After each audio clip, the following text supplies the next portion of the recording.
Hello, everybody.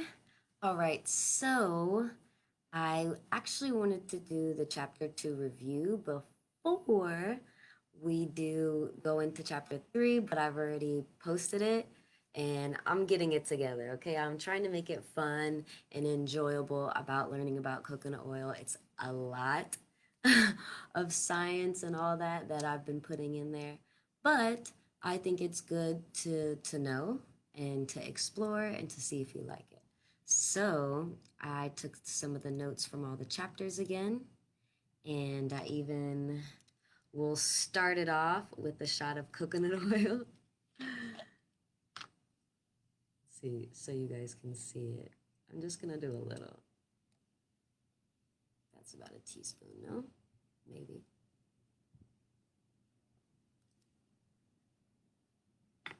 All right. Okay, so we had the chapter 1, which is about the truth about coconut oil, and chapter 2 is what is chapter 2? Oh, understanding fats. So in the chapter, he describes the difference between saturated and unsaturated fats, and why coconut oil is different. He breaks down the triglycerides and fatty acids. And this chapter is a little bit difficult, so don't get a little weary about understanding coconut oil because there's a lot to learn. And it's pretty exciting, and there's a lot more stories to come. And okay, so triglycerides are composed of individual fat molecules known as fatty acids. And there's a dozen of different types of fatty acids. Scientists have grouped these into 3 general categories: saturated, monosaturated, and polyunsaturated. Each category contains several members. So there are many types of saturated fat, just as there are many types of monosaturated fat, just as there are many types of monosaturated fat and polyunsaturated fats. So it's a lot about fats that I never learned growing up, and it's pretty confusing, but I think it's safe to say that the human body and plants are pretty incredible. Okay, so each of the fatty acids, regardless of whether it is saturated or not, affects the body different and exerts different influences on health. Therefore, one saturated fat may have adverse effects while another may promote better health. The same is true of monosaturated fats and polyunsaturated fats. It all depends on the type of fatty acid, not simply on its degree of saturation.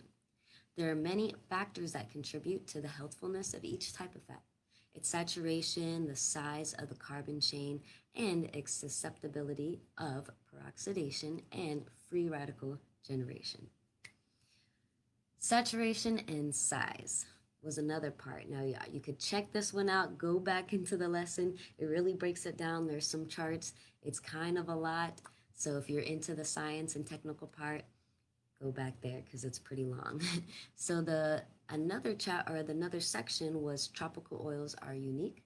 Coconut oil and its relative palm and palm kernel oils are unique in that they are the best natural source of medium and short chain fatty acids, which give them their incredible health promoting properties.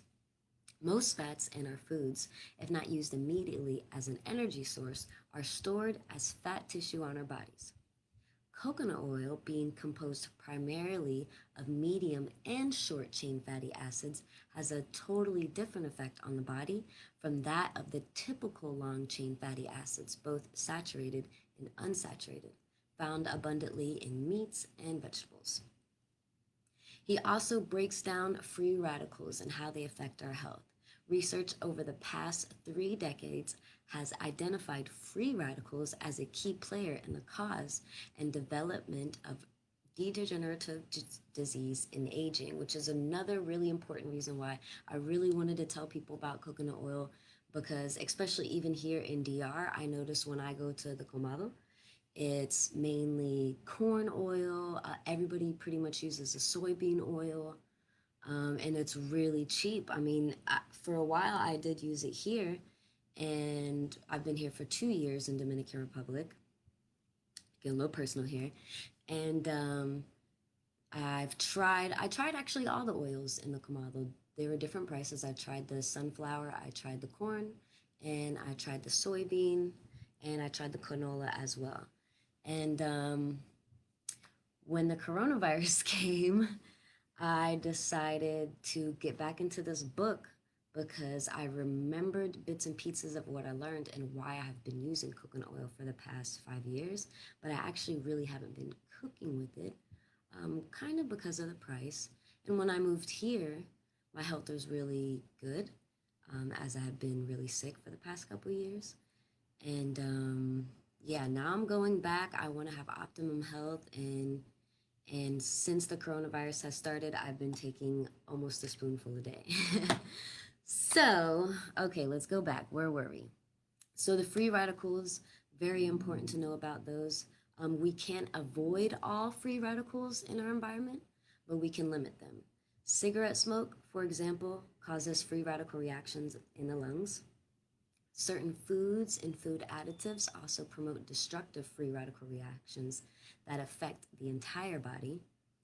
And limiting your exposure to these free radical causing substances will reduce your risk of developing a number of degenerative conditions. In this regard, the type of oil you use have a very pronounced effect on your health because many oil promote the form of free radicals, unfortunately. Polyunsaturated oils. Polyunsaturated oils become toxic when they are oxidized as a result of exposure to oxygen, heat, or light, sunlight or artificial, causing rancidity and the formation of free radicals. When oils are extracted from seeds, they are immediately exposed to oxygen, heat, and light, so the oxidation process starts before the oil even leaves the factory. By the time we buy the oil in the store, it has already become rancid to some degree. The safest vegetable oils to use are those processed at low temperature and packaged in dark containers. Cold press oils are minimally processed, so they retain most of their natural antioxidants. These antioxidants are important because they retard spoilage by slowing down oxidation and free radical formation. Oils are masters of deception. You can't tell a rogue from a saint. They all pretty much look alike. Most toxic vegetable oils can appear as sweet and pure as those that are freshly extracted under ideal conditions. While vegetable oils are stored in warehouses, transported in hot trucks, and stored on shelves, they are going rancid, unfortunately, and in no plastic containers. They are not refrigerated. All vegetable oils should be sealed in airtight, opaque containers and stored in the refrigerator, which I never knew that. While this won't completely stop free radical generation, it will slow it down. If you have oils that have not been stored this way, throw them out now. Your health is more important than a few cents they cost. Or finish using them, and the next go around, you can get the coconut oil that is, you know, the yellow one. It's not as safe, but it's cheaper. And as you're getting used to the flavor and just really optimizing your health, I recommend, it's what I'm doing right now. I'm using the one that's yellow, so it does probably have a couple chemicals in it, but I'm sure it's still hopefully better than the other oils in the Comado or at the stores. All right, so saturated fats. One distinct advantage that all saturated fats have over unsaturated fats, mono and polyunsaturated fats, is that they don't have any missing hydrogen atoms or double bonded carbons.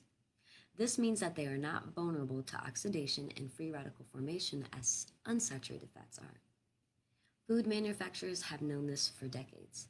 They've added saturated fats, often coconut and palm kernel oils, to foods because they help prevent spoilage caused by free radicals.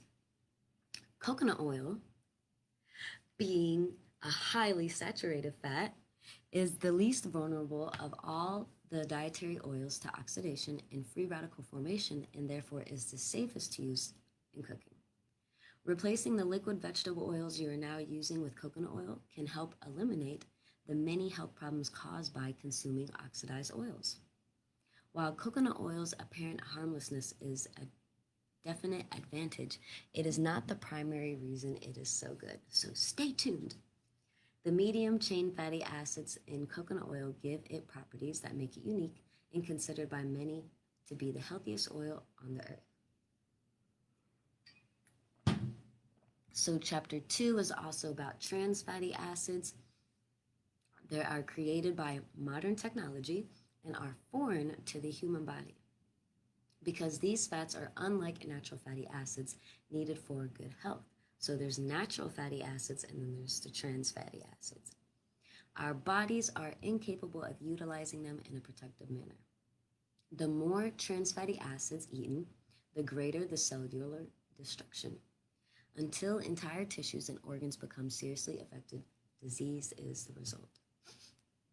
Hydrogenated oil is a product of technology and may be the most destructive food additive currently in common use. If you eat margarine, shortening, or hydrogenated or partially hydrogenated oils, common food additives, then you are consuming trans fatty acids. So don't worry, you don't have to be afraid. We're just learning. You could start checking the labels on the things you eat now and be a little more health conscious so you can feel better. Saturated fats from any source are much more tolerant of the temperatures used in cooking and do not form trans fatty acids, create harmful free radicals. Therefore, they make better cooking oils. Saturated fats are only fats that are safe to heat and cook with, are the only safe fats that are safe to heat and cook with because they do not oxidize and form free radicals. Many people, however, are hesitant to use saturated fat because of concern about heart disease. But coconut oil is heart healthy and can be used in cooking without fear, as many studies have shown. It is not only is resistant to heat, but it is an excellent oil for improving overall health.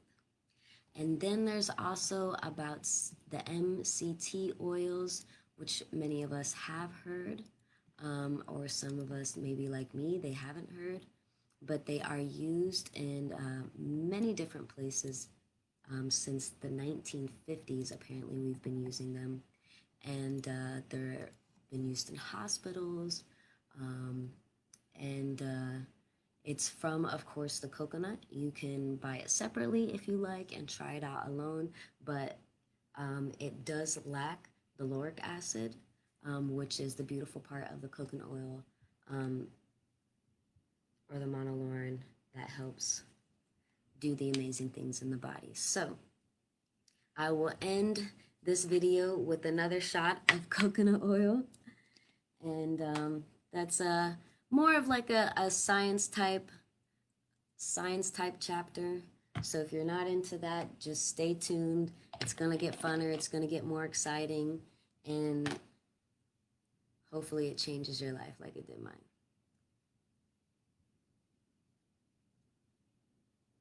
Cheers.